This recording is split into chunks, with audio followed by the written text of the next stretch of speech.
Tonight, our coverage as the world reacts to the killing of Hamas's leader, Yahya Sinwar. Assalamu alaikum and good evening. This is Muslim News Canada on Muslim Network TV. I'm Elia Batul. Hamas has confirmed that its leader, Yahya Sinwar, has been killed in combat with Israeli forces in Gaza. The group says Sinwar died while defending Palestine until the last moments of his life.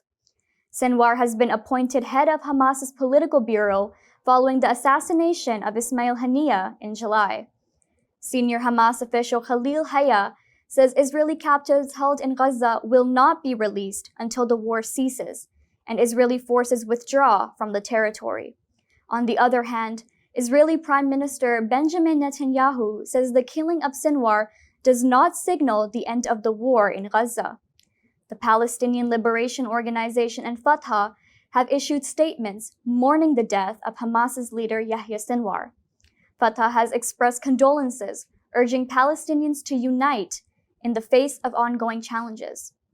It says Palestinians should reject any conspiracies to liquidate the cause. The Palestinian Liberation Organization is calling for the strengthened national unity under its leadership to counter Israel's actions. Over 42,500 Palestinians have been killed since the onset of war. More than 100,000 have been injured.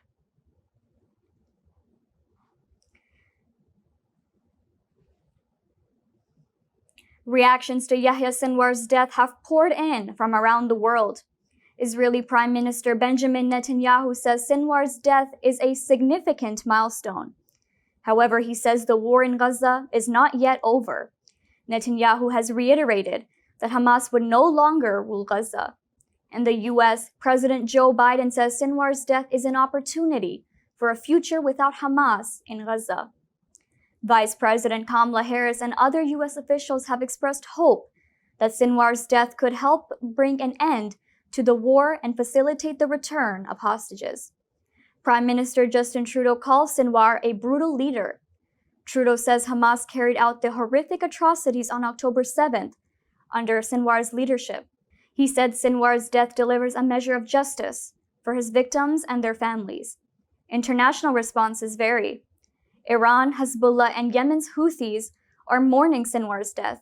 European leaders, including Germany's Chancellor Olaf Scholz and France's President Emmanuel Macron, have welcomed the news. They are calling for the immediate release of hostages and a ceasefire. The Lebanese group Hezbollah has announced it is entering a new phase in its conflict with Israeli troops. The group says it has introduced new weapons over the past few days. The group has claimed responsibility for launching a rocket salvo at the Israeli port city of Haifa today. This marks the latest in a series of strikes on the city in the past month. The Israeli military says 3 projectiles entering Israeli airspaces from Lebanon were intercepted. Hezbollah has also announced that it has deployed a squadron of attack drones targeting the Ain Shimmer base in northern Israel. Hezbollah says it is using a surface-to-air missile to force an Israeli march out of the Lebanese airspace. Israel has not commented on the incident. The term march has not been explained and details remain unclear. Hezbollah has previously used surface-to-air munitions to target Israeli drones since October.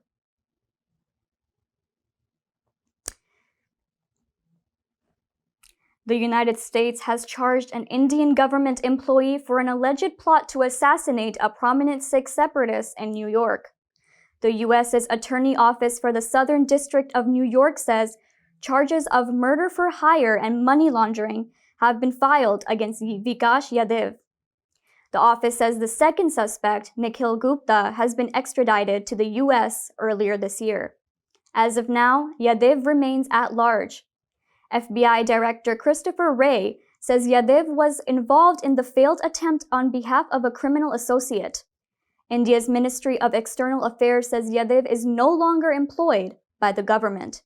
India has, however, dismissed accusations of involvement in the plot as unsubstantiated. The case focuses on an alleged plan to target Gurpatwant Singh Banu. Banu is a legal advisor for the group Sikhs for Justice. The group advocates for an independent Sikh state Khalistan in India's Punjab region. India considers the movement a threat to its sovereignty.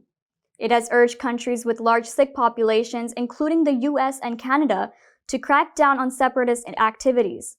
This case unfolds amid strained India-Canada relations. Recently, Canadian Prime Minister Trudeau has alleged Indian involvement in the assassination of a Sikh leader in British Columbia. India has denied those accusations, dismissing them as politically motivated.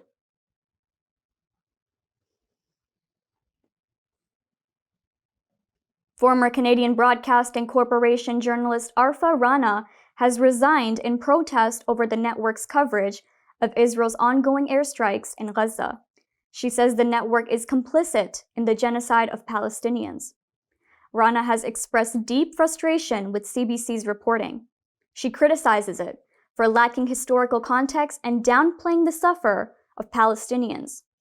In an article published on an independent news site, Rana says she is appalled by CBC's defense of Israeli massacres. She says the network's Middle East language guidelines are a catastrophic oxymoron. She believes the language neutralizes reporting on Israeli violations of international law. Rana says her attempts to address these concerns internally led to her being marginalized. She says this led to her resignation. Rana says journalists have the power to shape public opinion.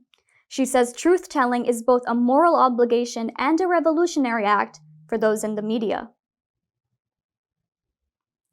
This week, people across the globe celebrated World Food Day. On this occasion, the Food and Agriculture Organization has reported that 733 million people globally faced hunger last year. Gaza endured one of its most severe food crises in history, affecting over 2 million people. Beth Bechdol, the Deputy Director General for the organization, says there is an alarming scope of global hunger, particularly in conflict zones like Gaza, Sudan, Haiti, and Ukraine. Bechdol says nearly half the world's population is not receiving adequate nutrition.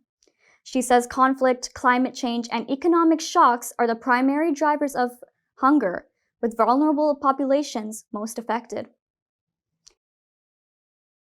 That's all from our Toronto studios. Thank you for watching Muslim News Canada. We are a community channel dedicated to bringing you stories you can trust. Please like, share, and subscribe to our content. You can also comment to let us know what you think of our coverage. You can donate now by visiting muslimnetwork.tv/donate. For more content, keep watching Muslim Network TV.